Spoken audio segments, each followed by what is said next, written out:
Good evening, everyone. Welcome to the Contra Costa, to the Tale Spinners. We're so happy to have you with us for another wonderful evening of stories shared among lovers of stories.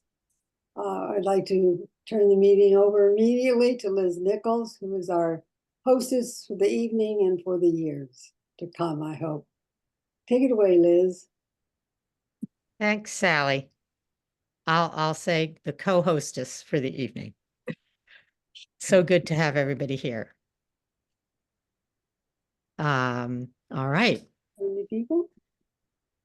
I can't see everybody. I need to change my view. Okay, I want gallery view because I want to see all of you. Wonderful. Thanks everybody for coming.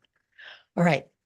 We got a great evening of stories for you tonight, and we're going to start with a very special guest because she's coming all the way. Well, we have tellers who come to us from near and far, but our featured tellers are often from fairly close. But this month's Jane Dorfman is from all the way over on the East Coast, from Maryland.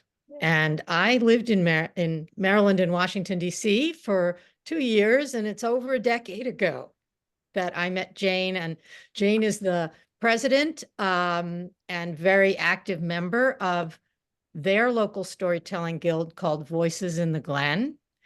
And the whole group, and Jane in particular, really made me feel welcome into the storytelling community there. And I'm so grateful for that, and so impressed with all the things that Voices in the Glen has done over the years. And at that time, Jane was a librarian, but now she's a retired librarian. And now she tells stories like all over the place, both on Zoom and in person. She's told stories in Northern Ireland. She's told stories all over the US. She's recently back from being one of the tellers at the Women's Storytelling Festival in Fairfax, Virginia, along with Rupa Mohan, who I think has joined one of our local storytellers, and lots of other wonderful storytellers. And I got to watch the video, even though I didn't get to be there in person, of Jane being Calamity Jane, doing a historical story. Fun. It was so fun. Oh, I just loved it. So glad I got to see that.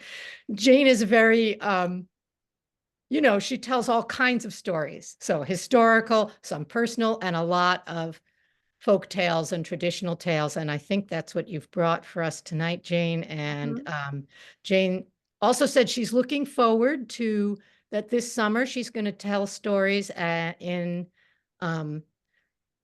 Central Park in Manhattan at the Hans Christian Andersen statue there, which has this very decades long tradition of summer storytelling for the public.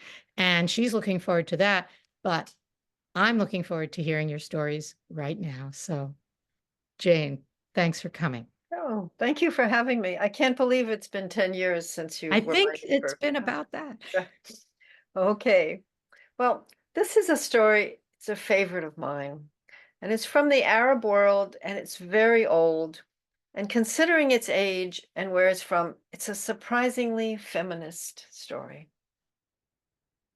There was once a young king named Hamid bin Bathra, and he had come to his throne young when his father died, and he had a wife that he just adored.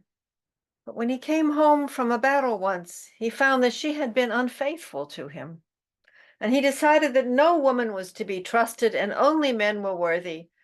And because he was the king, he said that all women would be banished from his kingdom. Every mother, every wife, every girl child, every grandmother, they all had to leave except for his own mother. And if they came back or he found any other women there, he would have them put to death. Now, in another kingdom, there was a princess named Sharifa. And when she heard about this kingdom that was all men, she said, I have to go see it. No, they said, you will be killed. She said, I have no fear. So Sharifa ordered new sets of clothes, but not women's clothes, men's clothes. And she had a ship outfitted, and she sent a note to King Hamad bin Bathra and said that Prince Sharif would be paying a visit. And her ship brought her, and she was welcomed royally. He was welcomed royally, and he fit right in with King Hamad bin Basra's friends, and was soon one of the group, and was one of the favorites of the king. But the king felt some unease about Prince Sharif. And he went to his mother, who was the only woman anywhere in the kingdom, and said, "Can a man have a face that glows like the moon? Can a man have not even a whisper of a beard first thing in the morning? Could Prince Sharif be a woman?" And his mother said, "I do not know, but go to the market. And if your friend looks at the fine silks and the bangle bracelets, you will know that it is a woman. But if he looks at the swords and the saddles, you will know it is a man." So the next day, Hamad bin Basra said that all of his group would ride to the marketplace. And they rode their fine horses, and as they went through the market, Hamad bin Basra pointed out to Sharif, "Oh, look at those silks. Yeah, they're very nice. Where are the swords? Look at the jewelry. Fine, but do they make saddles here?" And they went to the sword maker. And Prince Sharif pulled out the finest sword, and he talked with the sword maker about just how many times the metal was folded and pounded, and he waved it through the air and made it sing. And then he bought the best sword that the sword maker had and put it in his belt. And King Hamad bin Bathra went back to his wife and his mother and said, he did not look at the silks. He did not look at the jewelry, and he only bought a sword. But can a man have a voice that is like the cooing of a dove? Can such a person be a man? And again his mother said, "I do not know. But women do not like hot, spicy food. And they eat very slowly. So have a feast and have the hottest and spiciest food you can find." And Hamad bin Bathra ordered just that. He had a great feast. He had 3 times the usual peppers and spices, and it was served boiling hot. And Prince Sharif shoveled it in. He ate and ate. He encouraged the other ones, try this, try this. But it was so hot that King Sharif, King Ahmed bin Basra's friends could barely take a bite. And if they had spit on the floor, it would have burned the carpet. And so that test, too, showed him nothing. And he went back to his mother and he said, "Oh, the test failed, but could a man have lips that are the color of a peach and such a bow to them?" And his mother raised her eyebrows a bit at her son and said, "Well, you must make another test. Men have hearts that are as hard as a cannonball, but women's hearts are soft and gentle. You must put a child in danger and see if your friend reacts." So the king agreed to do this. And they were sitting having coffee. They were lounging on divans, and the coffee server was jostled and spilt coffee on Prince Sharif's robe. And the king grew furious, and he said, "Execute this man. Look what he has done to my friend." Oh, and all of his friends were shocked at that. But the coffee server's child was in the room, and the little boy ran immediately to Prince Sharif and gripped his robe and said, "Save my father, save him." But Prince Sharif's face showed no expression. And when the child again pleaded, he said, "It is the king's will." Now the king had not meant this to go on so far. He said, "Well, merely have the man given 100 lashes." 100 lashes? And the executioner, who also wielded the whip, came in, and he gave the man 1 and 2, and when the back split and bled, all of the king's friends turned their faces. And the king said, "No, that is enough." And the man was carried away, and his child went with him. So that too proved nothing. And yet every day when the king was with his friends and with Prince Sharif, he was disturbed by the thought that this is perhaps a woman. And he went back to his mother and he said, "Can a man have hair that is so fine that another man's hand yearns to touch it? And can their own hands be so soft that one wants to clutch them?" And his mother looked sternly and puzzled with great puzzlement at her son and said, "Well, if this is a woman, she is too clever for you.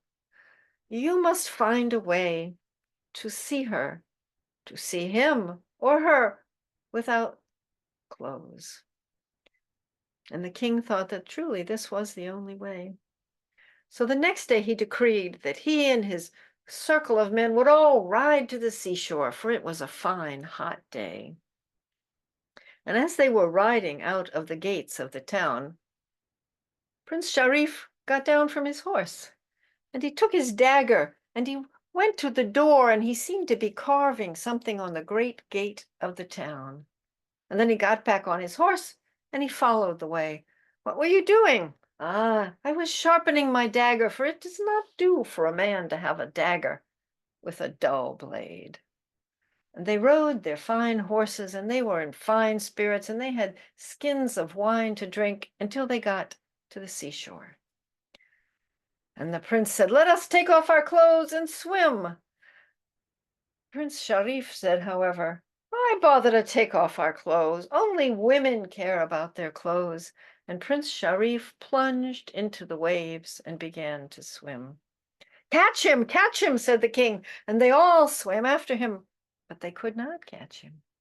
And as it happened, his own ship was waiting just beyond the breakers. And Princess Sharifa swam to the ship and was hauled up on board. Now, when the king got back to the town, he saw that a great crowd was gathered around the gate.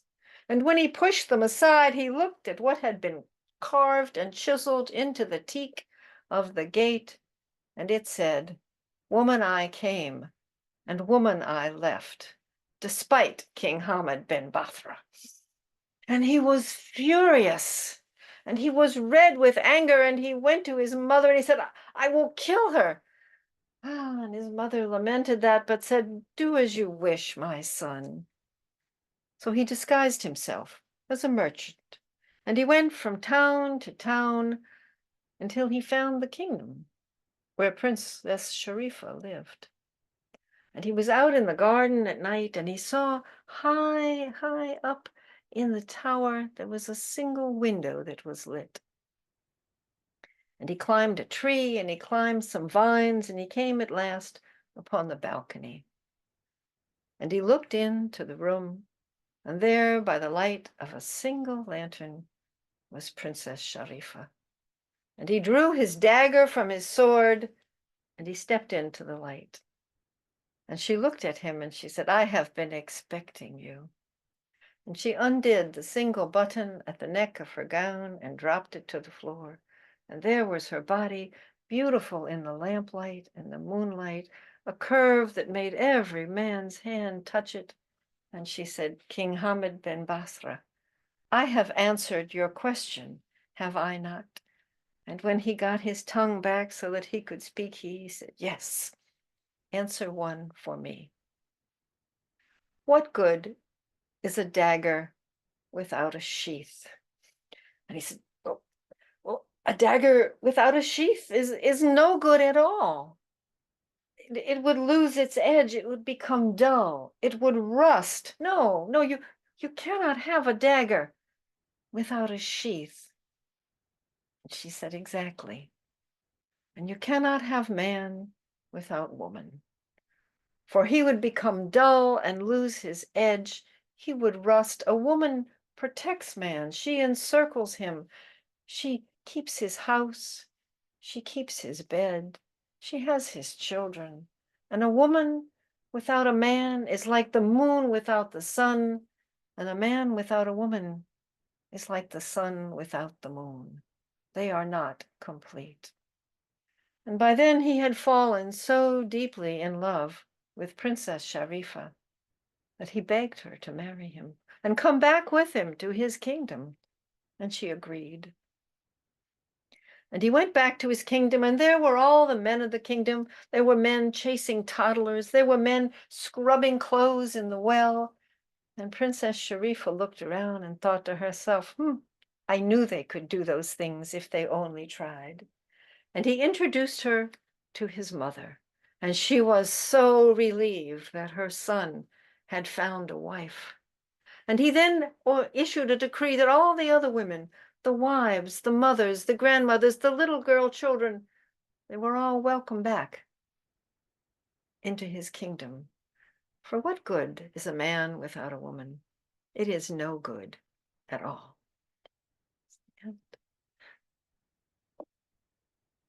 Thank you. So that's, as I said, a really old story. And it has its sexist parts, but I think for the age of it and for that it coming from the Arab world, it's remarkably modern.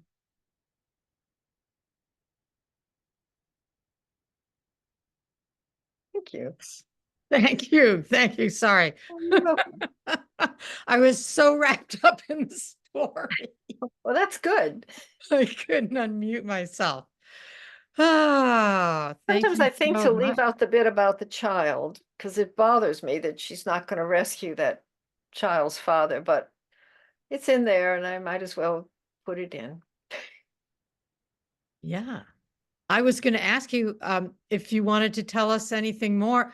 You know, you find such interesting stories and This think about them, you know, not maybe if particularly you hard to want find. to This is a talk. pretty Yeah, tell common us book. where and Yeah, this is Kathleen Reagan's Fearless Girls, Wise Women, and Beloved Sisters, and it has a lot of good stories in it. I'm very fond of Arabian Nights stories, also very sexist, racist, you know, whatever else they're there. But I love the inventiveness of those stories. But they're long. They're quite lengthy. I have a YouTube channel if you would like to see me telling, and there's also me telling the Arabian Nights other place on the web that I did for a community college.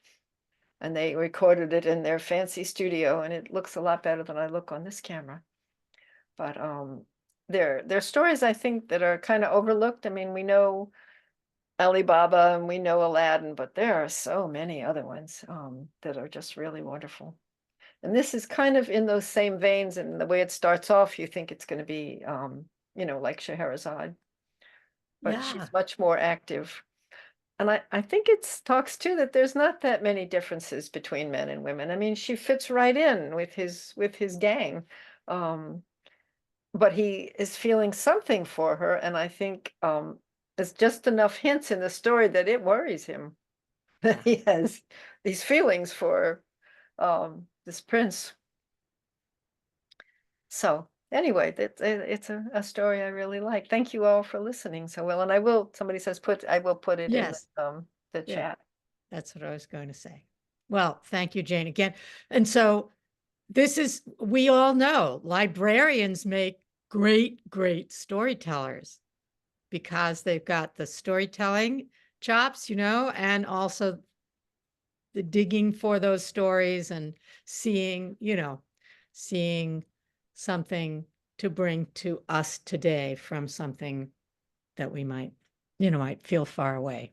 So thank you so much. Quite welcome. It's a pleasure. All right. Well, we go from Jane Dorfman in Maryland to our Jane Cole, very close by in Pinole, right? And Jane, this Jane is going to tell us a story maybe from a little long ago, but not so long ago and far away. I have a feeling. Am I right? Okay. You're right. Take it away, Jane. Well, in 1957, there was a recession, and that drove my family down out of our home in the mountains in Sonora. And we left the five dangers behind us and came to live in a rental house in North Sacramento. Well, I was a little girl who loved to climb. I climbed trees and walls and rocks, anything I could climb. I loved to climb. And I also tested gravity, sometimes with not good results. I finally found my limit and stopped jumping off of walls. In this house in North Sacramento, I found a complex of fence freeways. Every house had a fence around it, and they stretched on forever. And my little feet fit right on top of the fence. So I could go anywhere I wanted in people's yards and behind their houses. Now, I did have to be very careful because if I fell off in someone's backyard, I could not climb back out. I was only around 7 years old. So I had to be precise and very focused. Well, my little sister was about 4 or 5, and I was about 7 or 8. And she decided that she wanted to learn how to walk on top of the fences.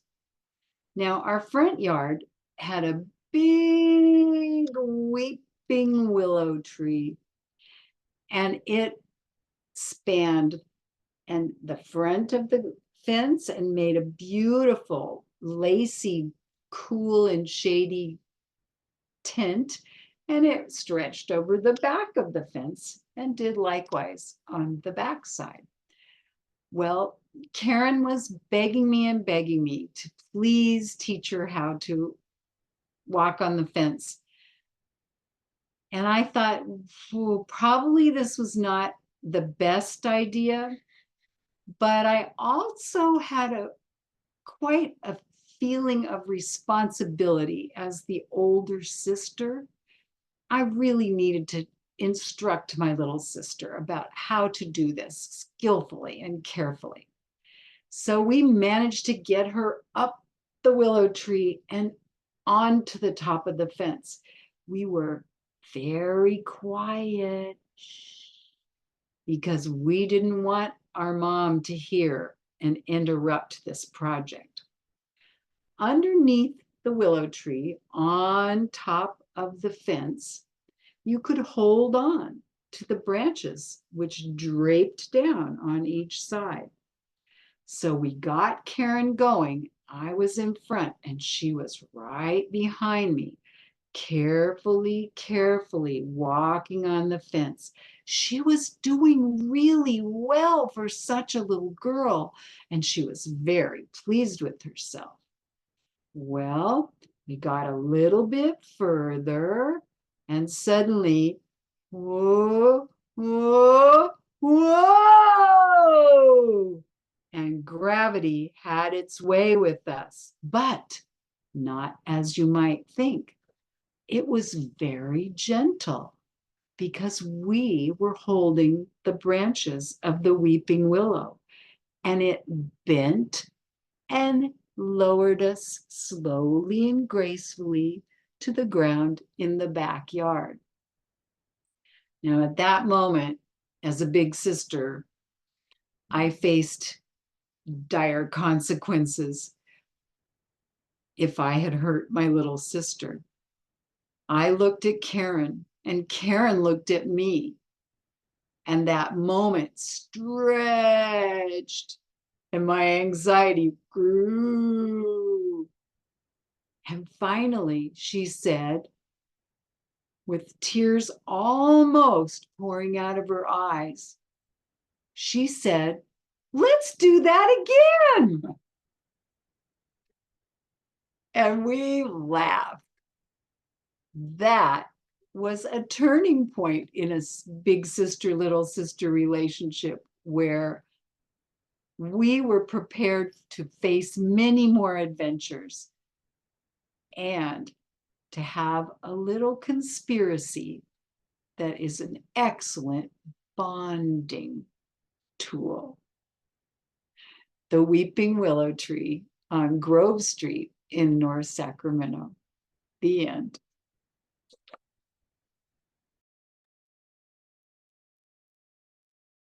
Thank you, Jane. Did you miss your calling as a Olympic gymnast on the balance beam? I could see you like that.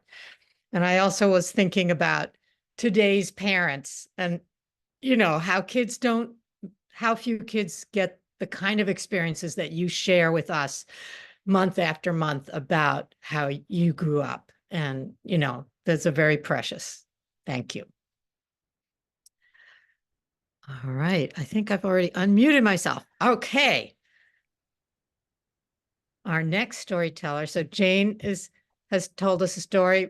She came to us from kind of around the corner. Our next storyteller is coming to us from around the other side of the globe. And where is she? Yep. Oh, there she is. I think you've never been here before, perhaps. No, No. Okay. Well, you introduce yourself to us then and tell us Yes, your I story. will. Thank you. Thank you. Namaste, everyone. I hope you understand what Namaste means.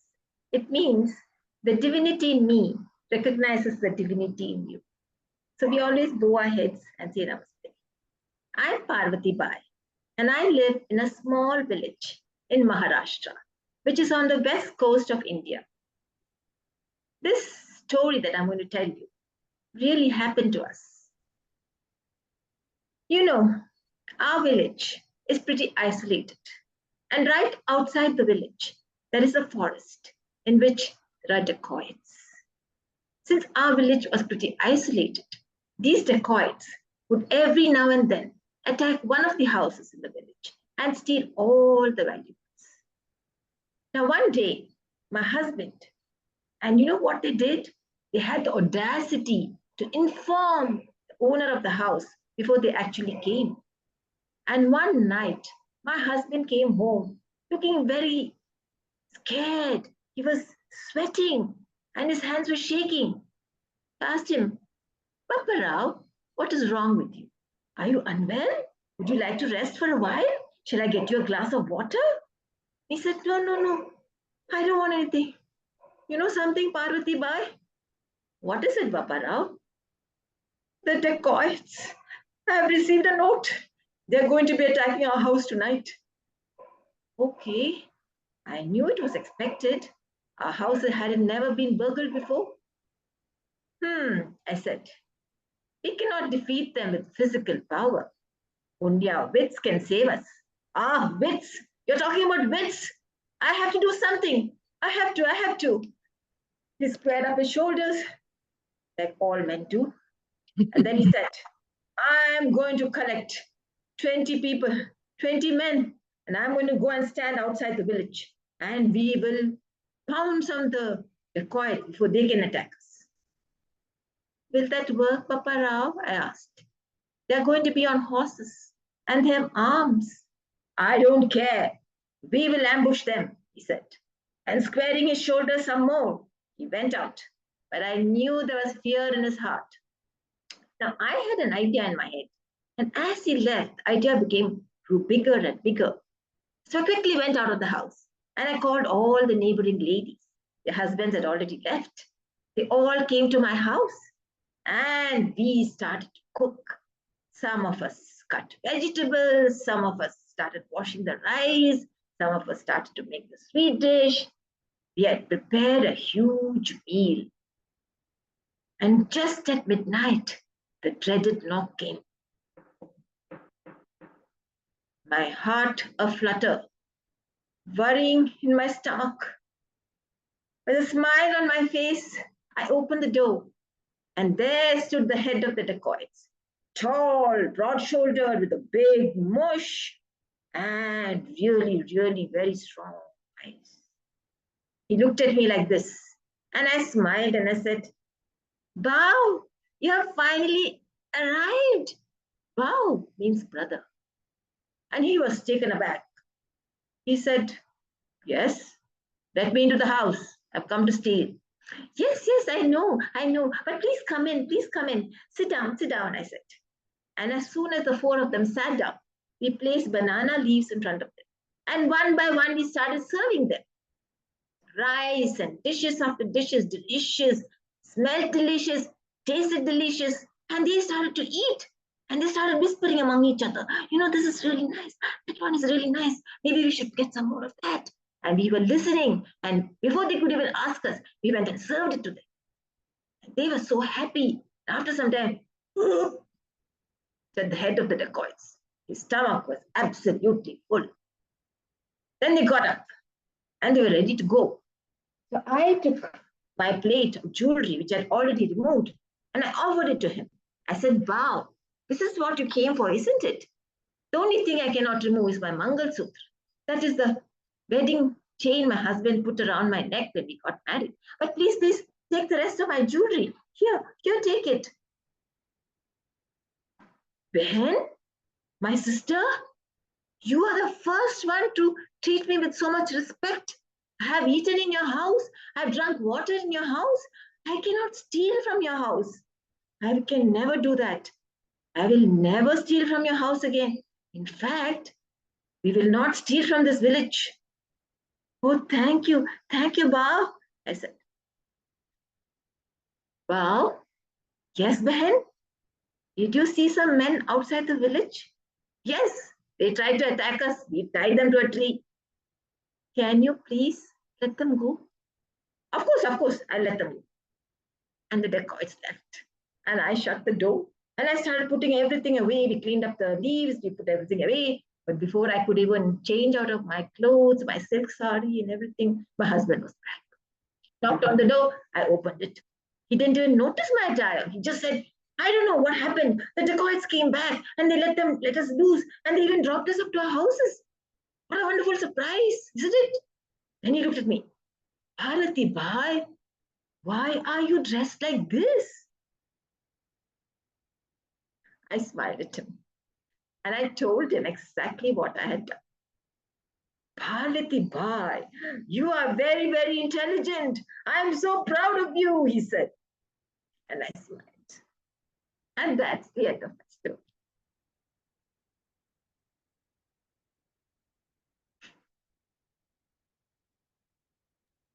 Thank you. Thank you, Parvati Bai, and thank you, Renu. Renu has been here many times before, but Parvati first. Thank you for listening. Everything is artificial about me today. No, the wonderful storyteller glows through. So that is real. That is not artificial. Thank you. But how creative and just what a delightful change of pace of how to tell a story. And you said that this is this really based on something Real life. Yes, true? It did happen. How did you learn of this story? Does everybody know this story? Or then, have you heard of Kathy Spagnoli? Yes. She's a famous storyteller who lives in the US. She's married to an Indian who happens to live very close to our house. I've met her. In fact, my daughter is a huge fan. She got an autograph from her. We took some pictures with her. And she actually passed away, I think, about a year ago. And she had written this wonderful story. She used to come to India very regularly because she was married to this artist in Cholamandal Artist Village. And she used to collect stories. And she would painstakingly, read Indian languages like Kannada, Tamil, Telugu, and she would translate and write stories. And she used to visit all the different parts of India. And this story, she is from Maharashtra, and she says it is a real story. I'm accepting that it's a real story. And then she had written the entire story. Of course, I have added all my extra bits.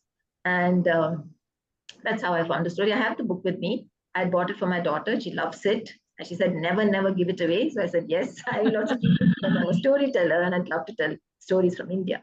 So that's how the story happened. And, I just wanted to be the character. So I borrowed a sari from my friend. I don't wear silk saris because I'm a vegan. And I bought some fake jewelry. This is actually a typical Maharashtrian nose pin that they wear. So I took off mine and I put this on. And then I bought a whole lot of stuff, like this, all this gold that I showed you all. Normally we have a lot of gold in the house. So most people keep it in the bank. So since these people were living in a village, they had it in the house. So I had to show all of that. So I said, okay, let me do this.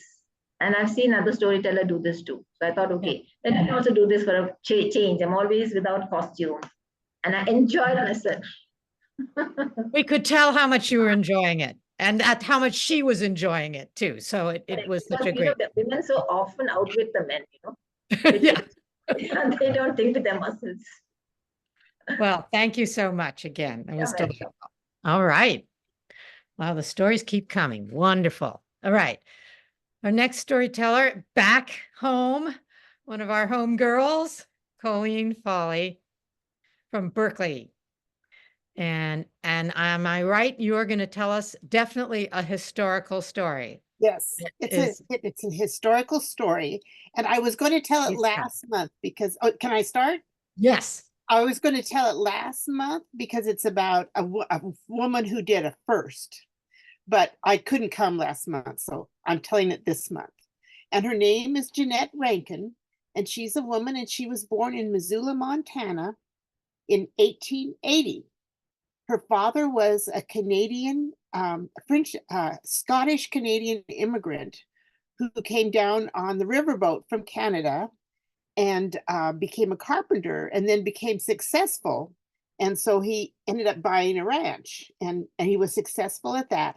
Her mother was from New Hampshire, rode by herself in 1850s from New Hampshire to Salt Lake City and then took a stagecoach to Missoula, Montana so she could teach school.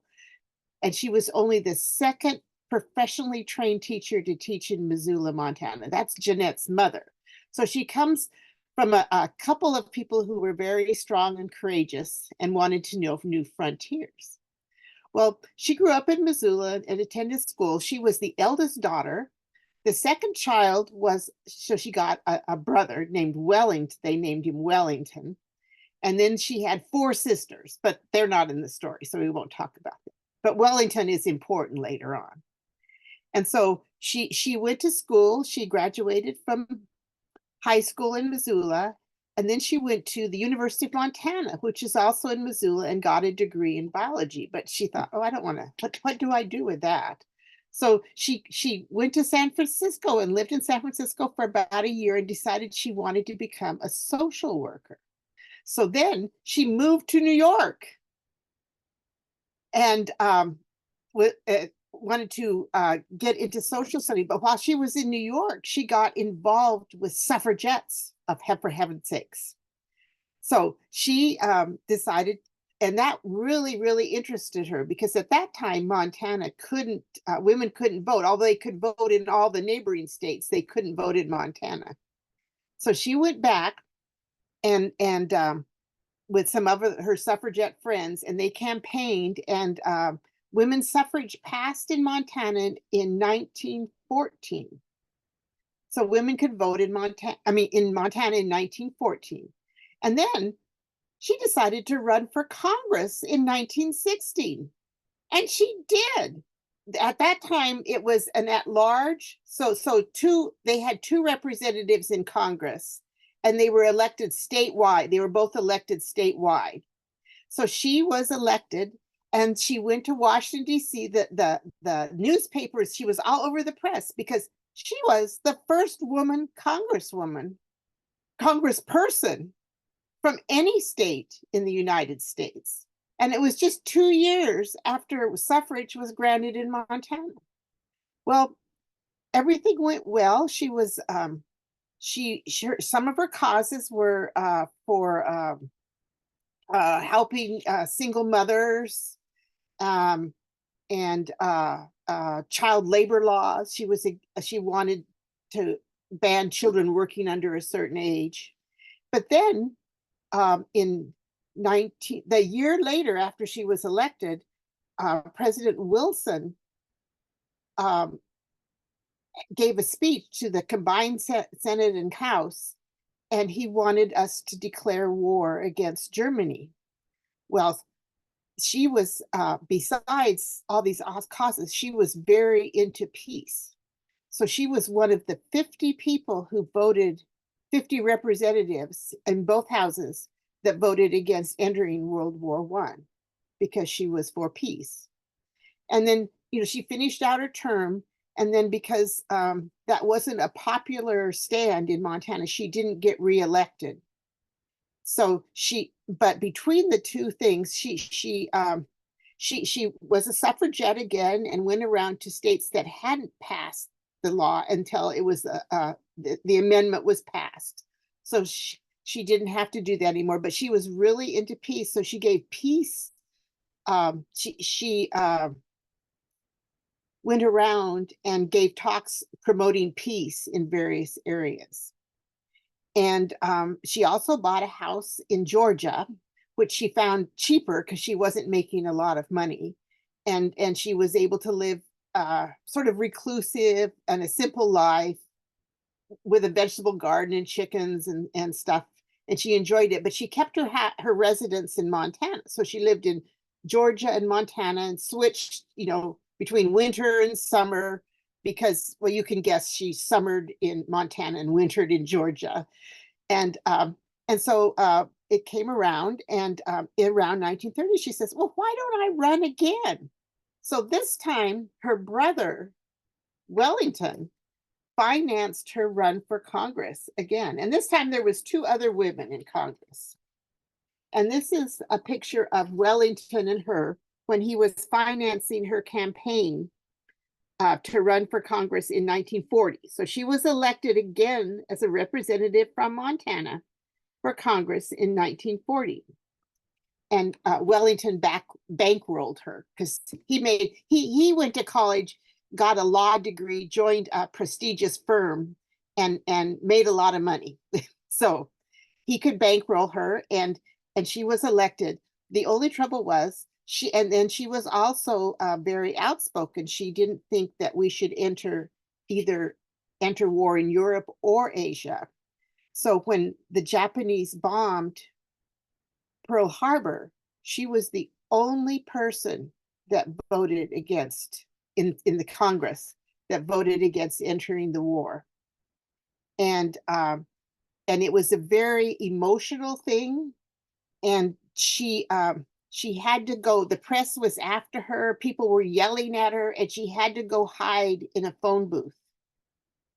But if you think about it, I mean, you may agree that we should have entered the war, but to stand up for yourself when it's the minority vote, even though John F. Kennedy didn't include her in his book, Profiles in Courage, he later commended her in a speech, saying that it was a very brave thing to do. So she still fought against child labor laws and supporting women who were single, but she didn't get reelected, as you could probably see. But then again, she spent the last years of her life, she was probably getting towards middle age by then. She spent the last years of her life. She went to India and met Mahatma Gandhi, who was also into peace. And she gave speeches promoting peace throughout the world.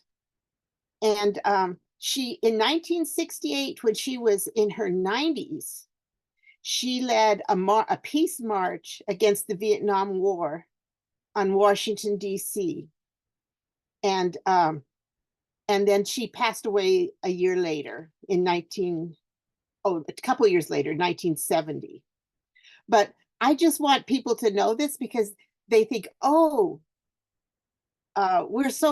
women are so far advanced here, but in other parts of the country, they're advanced in equality in different ways. And I just wanted to spread the story. I learned about her when I was in junior high, because I went to Washington, D.C. with my parents, and her statue, there's a room, I don't know if you've been to the Capitol building, but there's a room where there's 2 statues from every state.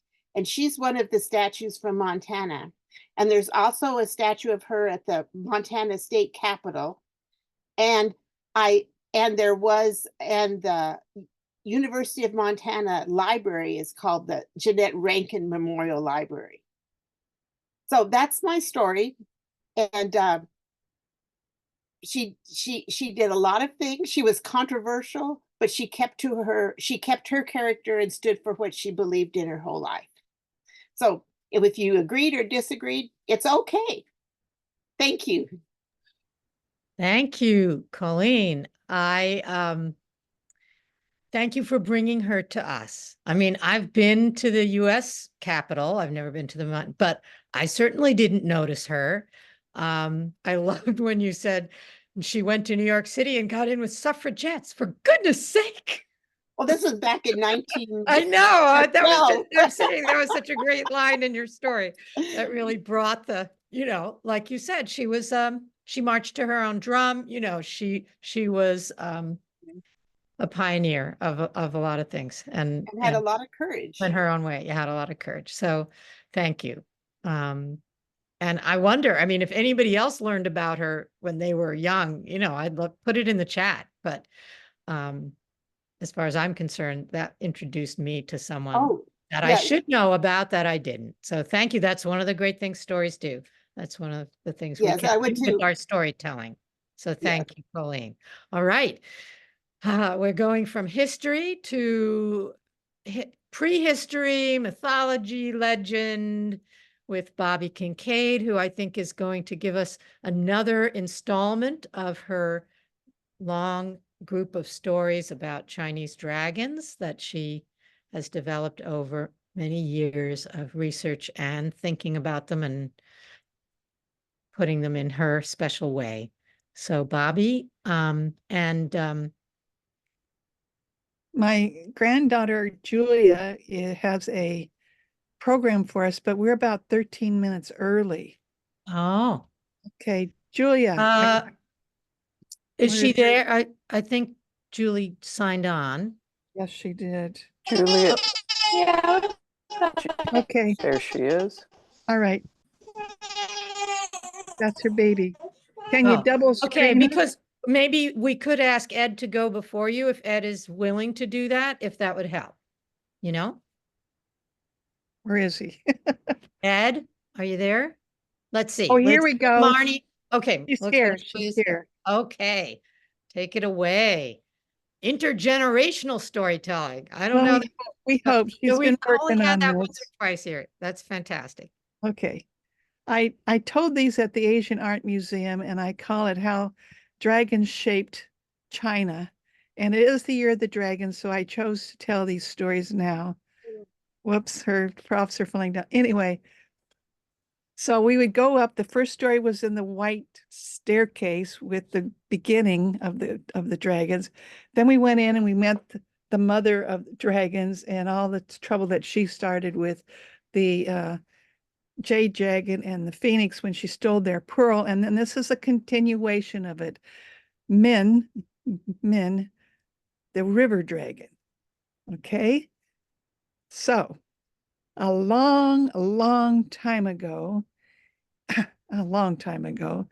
in a small village in China lived a very, very poor young man.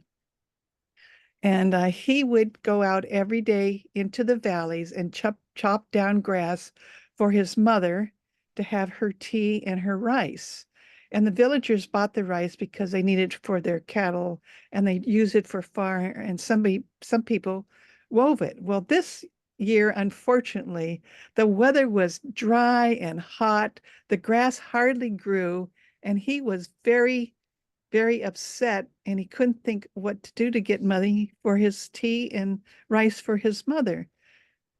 All along, he'd been hearing these stories about these two gigantic mountains and how one was a dragon, one was a phoenix, and they were guarding this West Lake.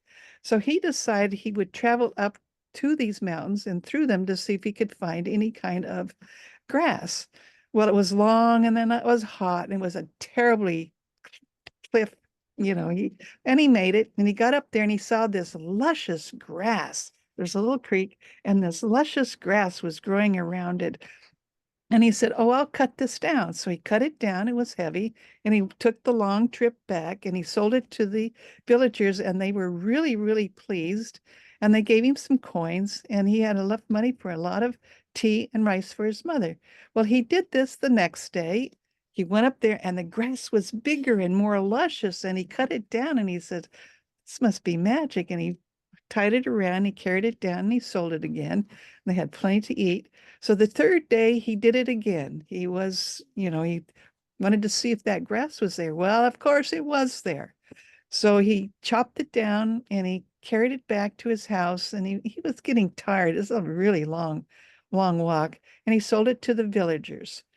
And he got back and he said, Mom, remember that story you told me about the two dragons and the hills? He said, well, that's where I'm getting my grass. But there's something magic there. And he says, I'm going to bring all that grass down here to grow by the house, and I don't have to travel up and down there. So the next day he made several trips. He was exhausted, and he brought the sod down and he planted and he would go back up. Well, on his last trip, he wore wooden shoes. He tripped over this rock. And when he tripped over the rock, he saw this little glowy speck. So he got down on his hands and knees and he dug it up, and there was this beautiful little shard. It was glowing. And he was so pleased. He took his shawl off and he wrapped it around and around, and he put that little shard inside because he didn't want to lose it. And he ran and he jumped and he was so happy, and he hollered and he screamed and he ran down the hill, and he called his mother, Mom, look what I found up there. And she said, oh my, it looks like it's a shard. Remember the pearl that the dragon and the phoenix are protecting? Well, it fell and it broke off some shards, and then it rolled into the West Lake. And he said, yes. So she said, let's test this. And she put it in their jug of rice, and she said, we'll see what happens in the morning. So they left it. He was exhausted, so he went to bed. The next morning he got up and he wanted to make sure that the grass had grown. Well, he went out there, it was all wilted. He was very, very upset. And then he thought, the shard. So he went in there and he looked into this jug, and here the rice was full, and then this little shard was sitting on top like it was smiling at him. And he called his mom. He said, Mom, look what happened. And she said, it is magical. She said, let's try it again. So they emptied out the rice, and that night they put the shard in, and sure, here was this rice bubbling out of the jug. And so the next night he said, let's try the coins. And of course, the next morning the box just was full of coins spilling out all over. And he said, the oil. So they tried the oil, and the same thing happened. And they were getting a lot of food, so they would pass it out to their neighbors. Well, then they started charging a little bit, and it went here and there. And they had enough money now because of the coins and the little charge they were giving, that they bought a nice house. They bought an oxen, and he had a field where he could do his gardening and, just leisure life they had. Well, the neighbors got really curious, and they wanted to know what his magic was. So, they were his friends, and he showed them this chart, and they were astonished. Well, as gossip is, it went out, and in one village far away were these two very evil men, and they decided to go check on men. So they did, and they got to his house. They knocked on the door. They pushed their way in, they knocked him down, and he got up, and he was kind of innocent. And they said, we want to see your magic shard. Well, he went in and he got it out, and he put it in his hand so they could see it, and they grabbed at it. And he pulled it back, and they grabbed at him, and he stuck it in his mouth. And when he did that, it got really hot. He got hot, his mouth got hot. He drank all the tea. He went outside, he drank every bucket of water, he drained the well, then he went down to the little creek that went by his house, and he got in the mud and he started swishing around and swishing around. And his mother kept saying, Nin, what's happening? What's happening? And at the same time, his face got long and it started growing whiskers, and his ears got big and his eyes got big and his body got big, and it had scales growing down it, and his arms turned into paws with claws, and his legs, and his tail was swishing back and forth, swishing back and forth. And she kept saying, Min, where are you going? What's wrong? But he couldn't tell her. He was so frightened. And at the same time that all this was going on, there was thunder and there was lightning, and it started to rain. And this rain filled up the little creek bed, and he was twisting around, and every time he twisted around to see his mother, he would build up these mud banks. And so finally, pretty soon, he just floated down the river.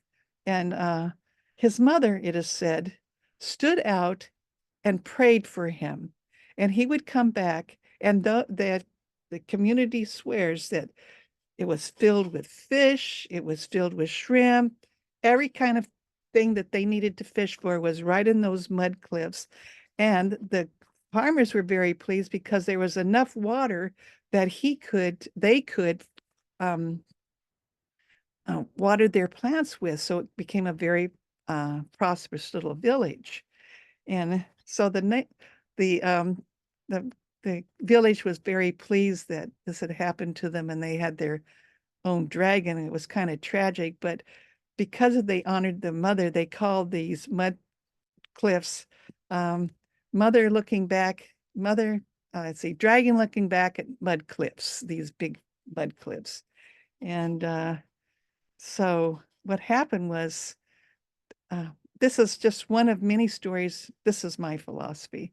One of many stories of how dragons, and I think what happened to him, he got very angry and he took after these guys and beat them up, and he became kind of a protector of the village. And so they called him Dragon. Well, as it happened, there were men living around who wanted power and respect, and they would take over these little villages and call them kingdoms. And then they would be a dragon of this and a dragon of that, because the people really respected the dragon because they brought water for them. And so this is the third part of how dragons shaped China. And I thank you, Julia. That was wonderful. Yeah, and there's our dragon right there. It's a light show. Thank you. Okay. Thank you, Bobby, and thank you, Julia. I think that's a first for our swap to have that kind of Yes. dramatization like that. Yeah, she So did. thank you. Very, She's very been working colorful about and the- creative and interesting. Yeah. Very cool. Okay. All right. We have one more storyteller, but Ed, let's just we'll do it after your story, okay? We are going to make some announcements about the festival, and you can help with that, okay? Because Ed, as well as Rupa, who's here, are on our the board of the Storytelling Association, which puts on the festival coming up very soon. So we want to make sure that, as well as hearing your story, we hear about that.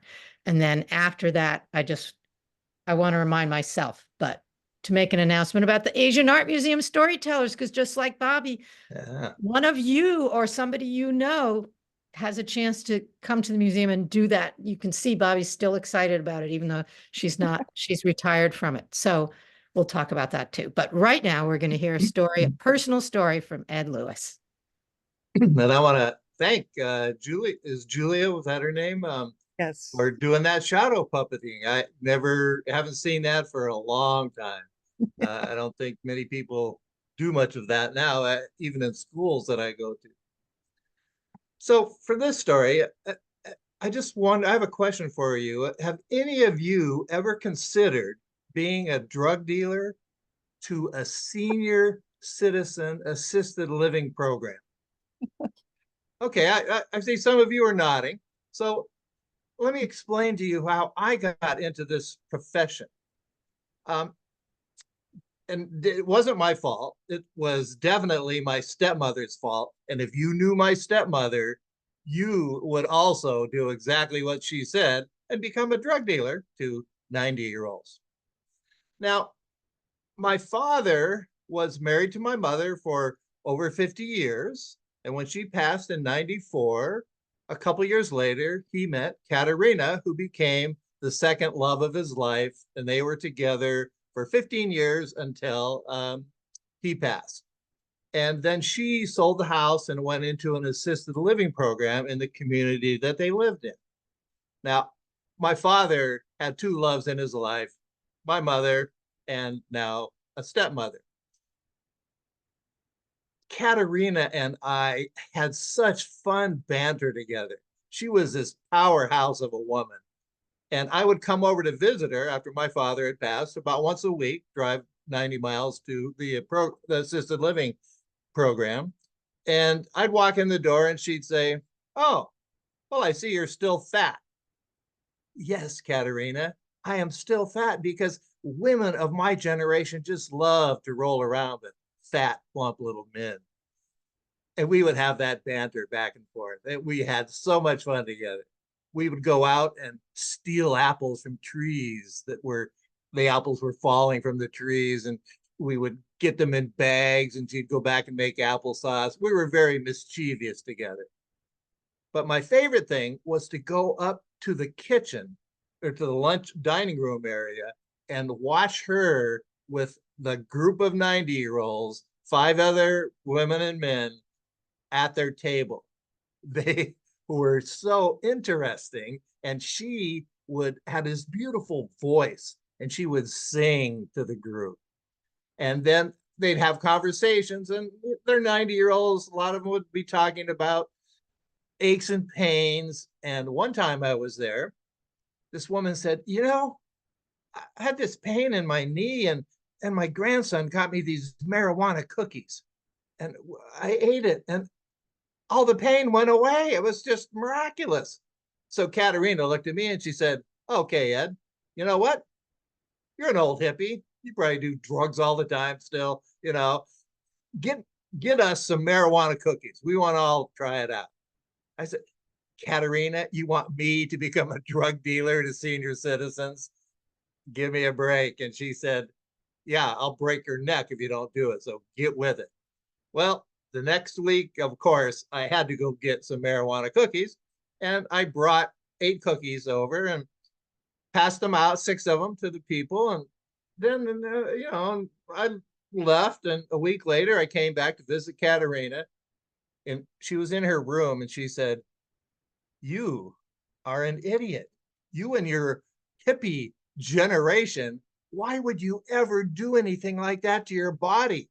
I ate that cookie and my legs are paralyzed. I was going to fall down. I laid in bed. I couldn't move. I thought I thought that was it. I'm never going to get up again. You guys are crazy." I said, "Well, did you eat half the cookie like I said?" "No, I ate the whole cookie. I'm old. I forget these things." He said, "This shouldn't make any difference." And so I said, "You know what, Katerina? I'll tell you what. I'm glad now that I do not have to be a drug dealer to your senior citizen group. But for the rest of you here, I have 2 extra marijuana cookies. And if any of you want to maybe get into the business with people in a senior citizen environment, put it in the chat, and I'll make sure those cookies get sent over to you." Thank you. Ed, you naughty boy. My comment, actually my parents are not on tonight. They come a lot, and they live in Rossmore, which is a senior yeah. community of 10,000 people. And the Rossmore Cannabis Club, apparently, according to the Lafayette Public Librarian that I talked to, is like pioneering the, now of course it's easy to get, but they really became advocates. And so if I have a market for you. There's a market for you. I'm out of the business. I'm going to get rid of these Okay. 2. That's it. Thank you for sharing that and bringing your stepmom, Katerina, to life for us. All right. Before we say goodbye, Sally, if it's okay, we'll make a couple of announcements. All right.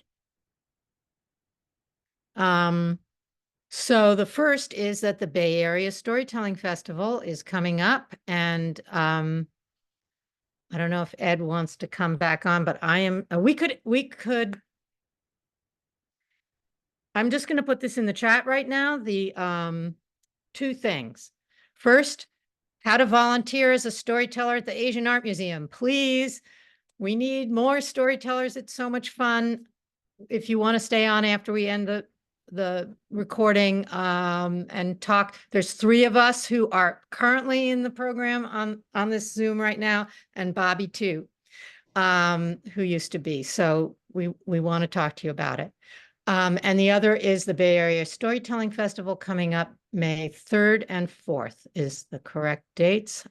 Am I right? And you should come up in Sonoma, and Vicki Ness, who's on the call, who's on our Zoom, who is one of the stalwarts, comes to our swap, but is from the Do Tell swap in Sonoma County, which is where the festival is going to be. You can ask her about it, but there's a link where you can get tickets and all the information. I'm going to be there Saturday. I think a bunch of us are going to be there Saturday. Raise your hand if you're going to be there.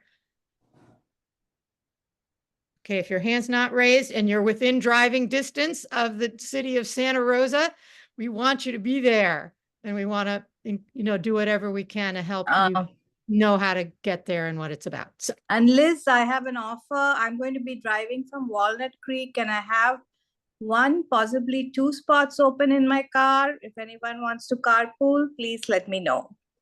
oh, thank you. Great. And I'm going to be driving. I'm going to pick up Dana Sherry, our third co-host who couldn't be here tonight, but in Orinda, and I live in Oakland. So I have at least one space in my car. So that's a great way to encourage people to come. Okay. Yeah, So and let's can give I it add to, some- Can I add something to that? So yeah.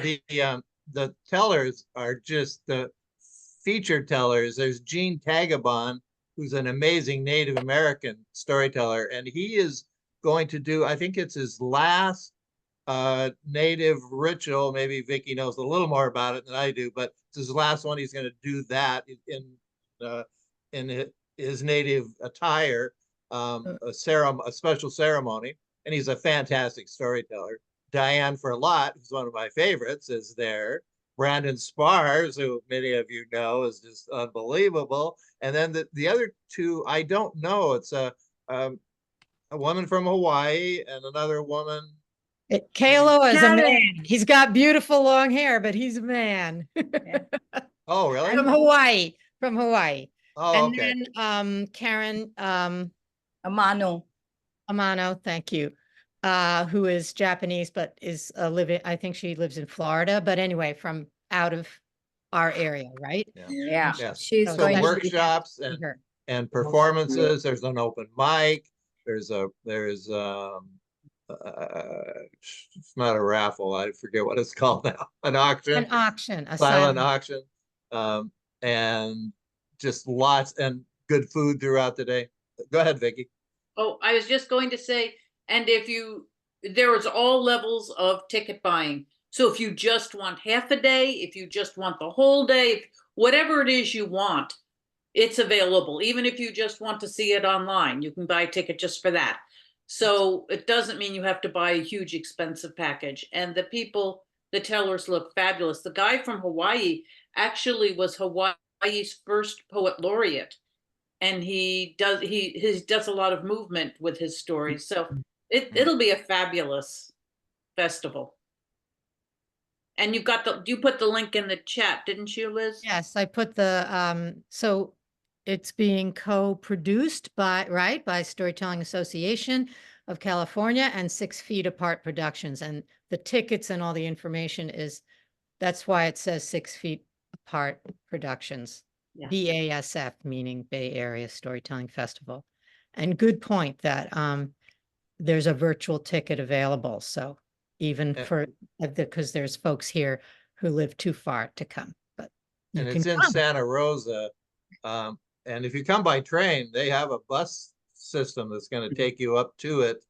And it's in a brand new performing arts program where Brandon's a high school teacher in a private high school.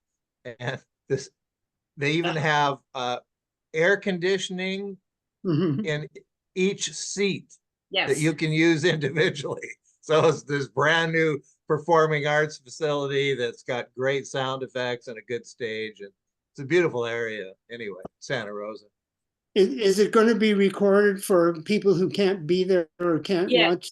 And you can get tickets to watch it online whenever you like. So there are ticket prices for that as well. Okay. It live streams also, so you can watch it live stream. You can't see everything because sometimes there's two events going on, but Well, my it is son's- recorded, so you can watch it later too. My son's getting married that weekend, so I can't. Oh, congratulations, Larry. That's so Yeah, exciting. wow. And I think you can watch it through like June, so you'll have plenty of time to watch it later if you miss it. Yeah, and that's the virtual ticket will get you that pass. Okay. All right. Okay, so let's bring Sally back up to say goodbye and thank all our fabulous tellers, especially Jane Dorfman coming all the way from Maryland. Yeah, Jane.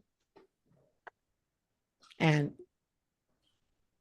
Sally, over to you.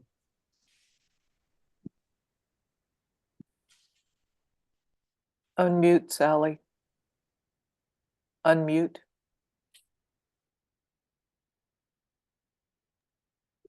Well, I hope you can read my lips because I was telling how much we appreciated the wonderful tellers that we had tonight. What an interesting and entertaining program. Thank you so much for sharing with us your talent. We really appreciate it. And my job is to wish you all a good night, health, happiness, and lots of joy. Okay, Liz, say good night. Okay, thank you. Good night, all.